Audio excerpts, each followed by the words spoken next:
Forget your favorite pizza. Forget your favorite pizza restaurant. Forget your favorite Italian. Forget your favorite Italian chef. Because today I'm going to blow all of them away as we are going to...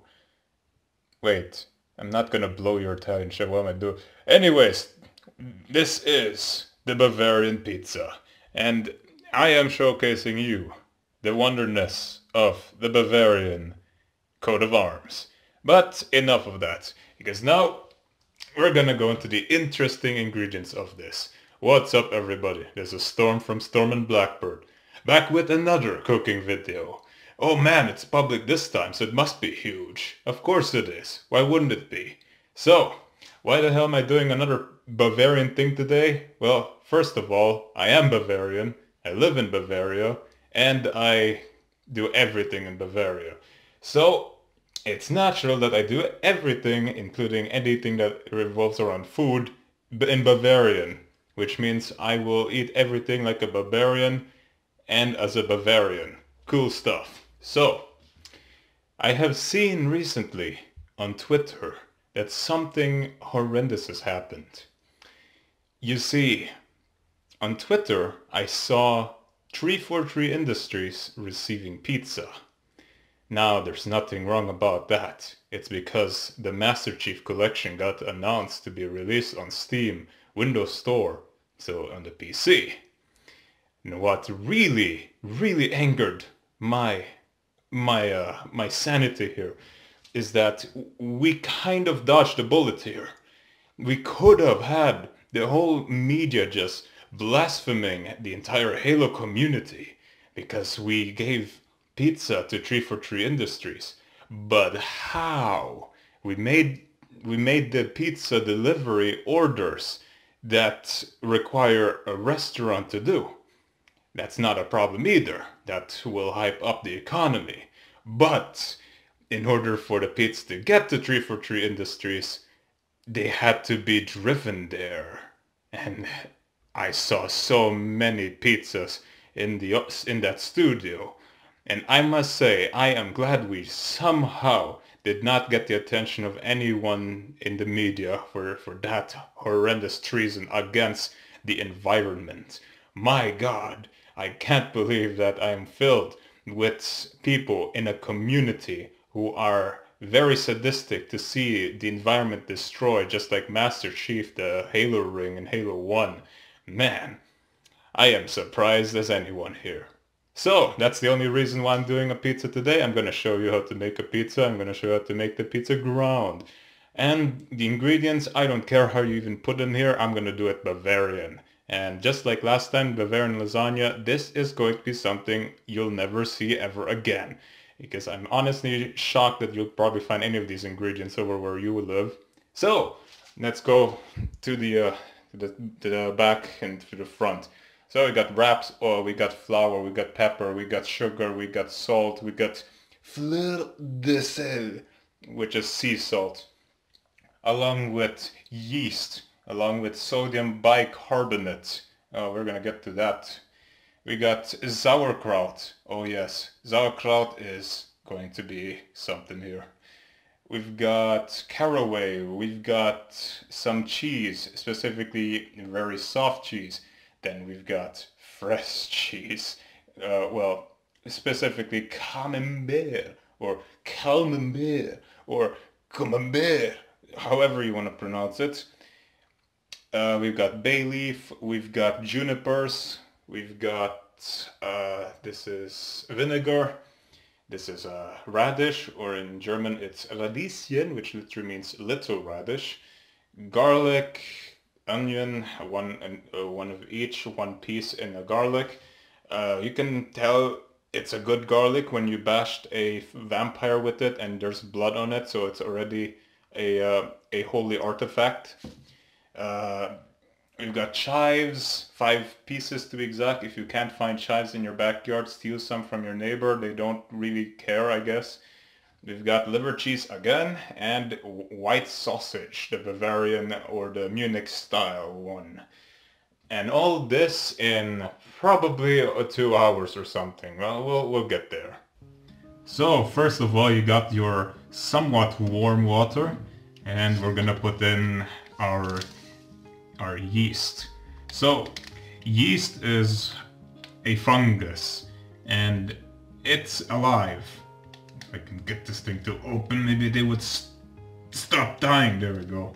So to turn them into living beings once again, yes, we are trying to reanimate them. We're gonna give them water.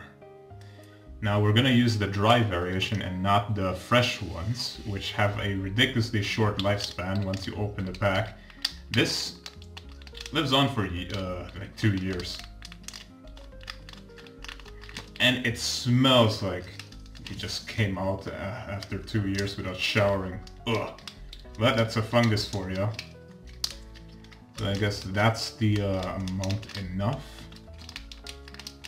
That's the whole pack, I guess. And one thing to do about the fungus is to feed them. And to feed them, they love sugar. Sugar. And just put in like 2 finger loads of them. With this will get them. This will give them a surprise erection. This will make them go all down and activate their live cells. It's time to be alive, boys. And I guess that's the most childish way I could explain to you what yeast is. In the meantime, while they're putting all their semen everywhere, we've got our flour, and all we gotta do is just put in some salt as usual, as we're not gonna do something sweet, right? Oh yeah, and one thing is to keep on looking at the yeast. If you think they are already way below, well, they're still catching on, you can go ahead and mix it up so that now they will join into one.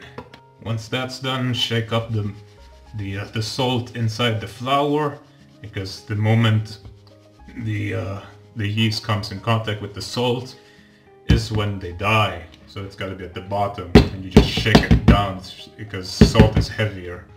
Oh man, chemistry, I need that. So now we give the yeast their new home. They're tired of being wet the whole time, so now it's time to go into the pool where everyone's awaiting them. And it should look something like this, that suddenly the flour is floating. You can put the oil on top of the flour. I'm gonna use raps oil this time, because olive oil is not something you'd find in Bavaria natively. And this is the time where you just go ahead and have a go at it. You're now giving it a good rub, as some famous person would say. Wait, Storm, don't do that. You're supposed to use a machine for this. Yeah, but I'm a Bavarian. Machines is something the Romans invented. That's not part of our menu. So once you're done doing that, it should look a lot more solid now. And the next thing to do is cover it up. But not all of it. Keep an opening. In this case, I already prepared myself for that, where I have this as an opening, because the yeast is still alive and it needs oxygen, and with the oxygen it can do marvelous things. So leave it like that and put it under room temperature. So in the meantime, we can prepare the sauerkraut, the liver cheese, and the white sausage. So the first thing we want to do is put half the onions that you did, chopped of course, into one pan. Put all of them just flat here. Then, as you can see, the water starts boiling for the white sausage. That is good. What you need to do now is to remove it from the stove. Easy enough. Then you put in the white sausage here and leave it like that for 12 minutes. Then you can use the space that you're now free with to cook the liver cheese. That is simply enough to just use your oil. I'm gonna still use the raps oil. The next thing you want to now do is just simply open up the sauerkraut. Now, as I'm trying to do this, that was easy enough. Sauerkraut is not specifically Bavarian, nor is it German, but the Americans brought it at the top of it because, well, actually the entire Allies had called us the krauts because it's funny. But one can say the sauerkraut probably originates from Asia, but no one really knows. Finally. That was pourquoi. So the sauerkraut, you can probably find it anywhere in the world, maybe, depends. As it is right now, you can probably eat it raw, but we're gonna have to cook it because we're not that wild animals. Simply put it on low heat now, put it all down. At least try to, there we go. Now all that's left from that is to put in one Bayleef. Let's put in 1, 2, 3, 4, 5 Junipers, because that gives the classic German sauerkraut scent, and of course salt. Just mix them up all together. And here's something that you can try and imitate. This is the Eastern German variation. You pepper it on top and never mix it together. Now for part 3, which is simple. It's the liver cheese. Now I did it in an oven last time, but of course you can fry it, which makes it faster. Just not as a whole and all that. Very careful to not let it spray everywhere. This is a simple thing to just fry, really. And then 12 minutes should have gone by. You can put out the white sausages. Normally they come in pairs, so you can do this way. Makes it a whole lot easier to collect. And like I said, this is fairly easy to cook. Just simply turn it around, well, not like this, but you get the idea. And if it's going to go away from the pan, it's basically telling you it's done. And it's an oily mess as it is, so simply put it on top of a tissued plate. A wonderful design, right? Continue on with the second. Now in the meantime, I will now tell you how to use the white sausage. So in Bavaria, it's actually in a type of skin, and you need to remove it. If you eat it with a skin, you'll either die or you'll actually be cast as an idiot in Bavaria. So to remove this, you can try and knife it through the middle, which is okay, but sometimes that also brands you as an idiot in Bavaria. So simply enough, you just peel it like any other type of skin that's out there in the wild. Of course, results may vary. You might catch a lot of meat through rubbing the skin, but that's fine, because you can. If that happens, which doesn't happen for me because I'm a Bavarian, it's super simple. It's your chore, really. It's, for example, if there's still meat there, you can just scrape it off with your teeth or something.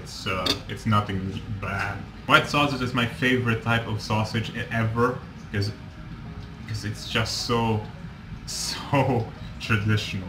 Because in Bavaria there are holy artifacts. In the pecking order there's the white sausage. It is so damn holy that when there are Prussians who are making it, for example, Bavarians just will only cringe for that. And just like that, it's pretty simple. Really, this is the best you can get out of.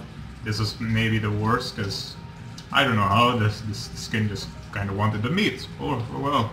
And by the time you're done with the meat, then then really the sauerkraut is done at this point. All you need to do is put the sauerkraut right in here, so that all the liquid in there is gone, and I mean really gone.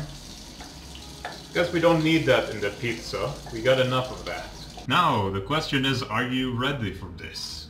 Of course you are. You wanna do it. So, up next is to work with the meat. First we'll see something about this liver cheese. What I mean by that, first do some diagonal cuts.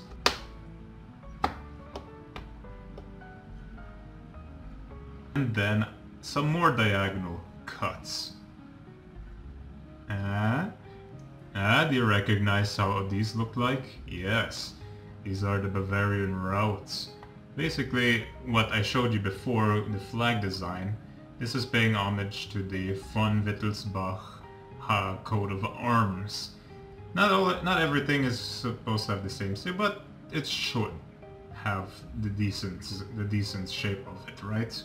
So for those of you who don't know, and I'm pretty sure no one knows, but von Wittelsbach is a royal house in Germany, and you know, just like von Hohenzollern or anything other than that.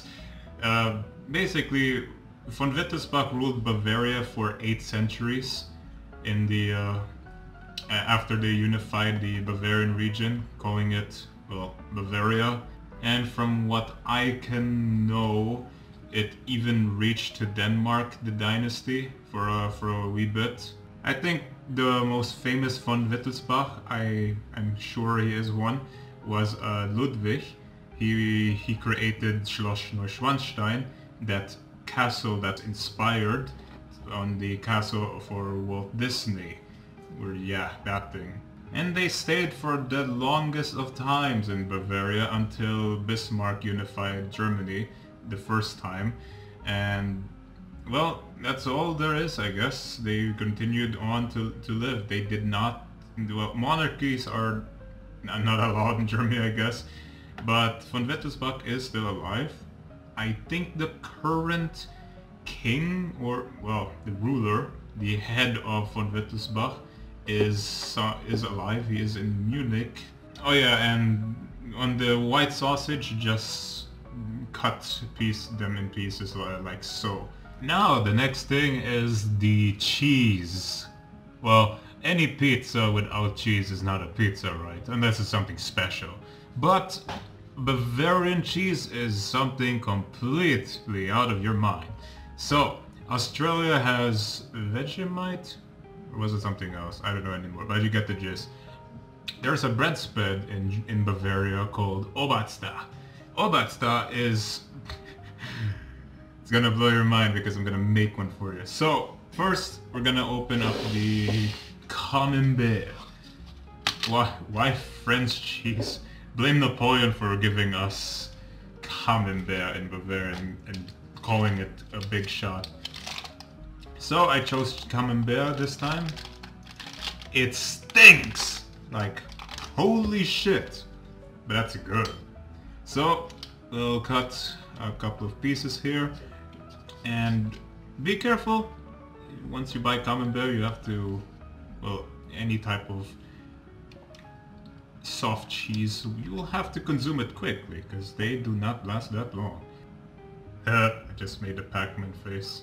Then simply separate as much of Camembert as you can, kinda like so. Get the other soft cheese that's not Camembert. Though alternatively you can get the more liquidified variation called, I don't know what it's called, fresh cheese, that's right, fresh cheese. Like Philadelphia or something like that. Which, it's alright, but I'm gonna use soft cheese and Camembert today. I don't know why, but this keeps on happening to me. Am I accepted now? Am I?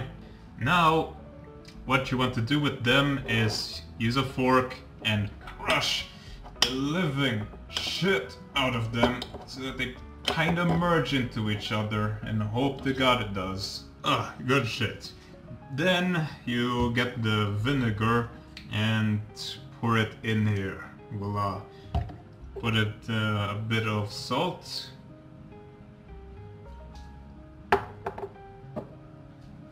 And pepper. Now, in Bavaria, when you want to find OBATZDA, you'll find different variations of this. This is the simplest original variation of it. But you'll probably find it in a different color, you'll find it in a different taste, something like with chives, or with extra cheese, extra onions. Aha, speaking of which, let's put in the onions. Not all of it though, just leave the rest like so after a while. And one small piece of garlic, minced of course. Put it in here as well. Now you eternally crush it forever until, well, I mean, you don't have to crush it till the onions are actually ultra minced, because then you'd actually have OBATZDA as a bread spread to compete with others like, I don't know, Nutella. Though this, in my opinion, this Bavarian classic is something a grandma in Germany would always eat or something.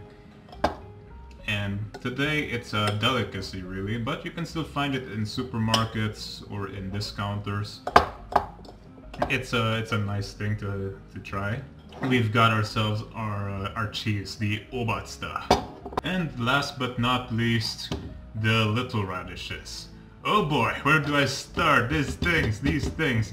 They're the apples of Bavaria. Well, other than potatoes, that is.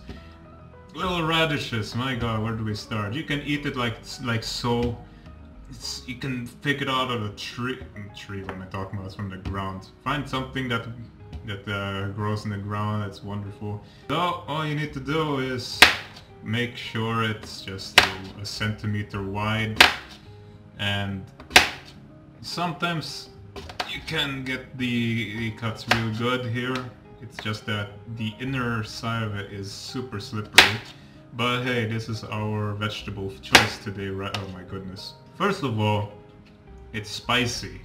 Not the spicy kind of like from peppers or whatnot.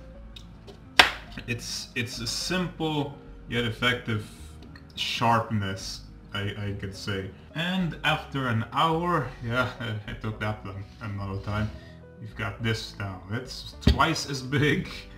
I think I made it too big. But anyways, you can detect if it's good enough by just going down and just seeing how it just gets back up, because as we all know, this thing is alive. So all that's left now is first put in more flour on whatever bed you want to put it on. Get this thing into its form as possible. It might stick still because of how yeast works, but eventually it will give up and become ultra solid, which is what we want out of this. It should not look like a baguette here, but you get the idea that you're now getting it done quick. And with enough of getting this together, all you need to do now is cut it in half and cut this thing into 4 equally sized things, like so. This right here will be the ground, well these 4 will build the borders. And now, as a last discipline, just create the ground for the pizza until it becomes a square form. Yes, it's not gonna be circular, folks. Next, make sure to make it have some kind of bordering so that we can combine the other stuff in the end as well.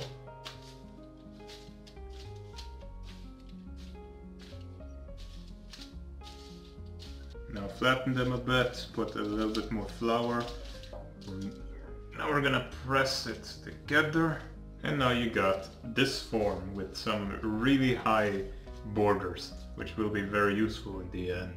And now this is the part where we heat up the oven. It's gonna be 200 degrees Celsius. And now for the main event, which is the sodium bicarbonate, or natron in German.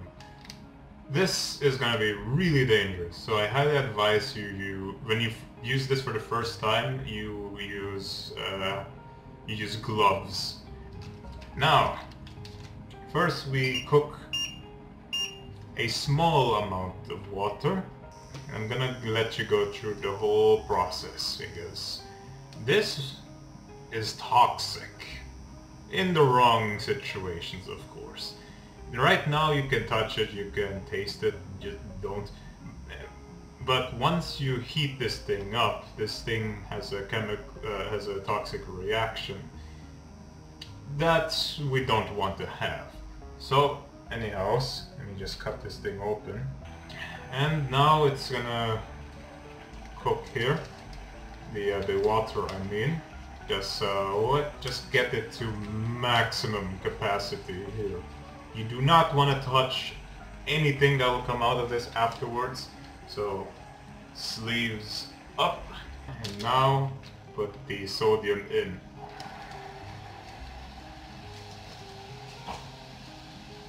Better be careful there. Just better be careful, right? Just a little bit of it cooking itself. You just need to make sure that it disappears, what you just put in, and then it turns into the water itself. You just do not do anything really. Just let it roll. Of course, the gas, well, what comes out of it is not toxic. The liquid is.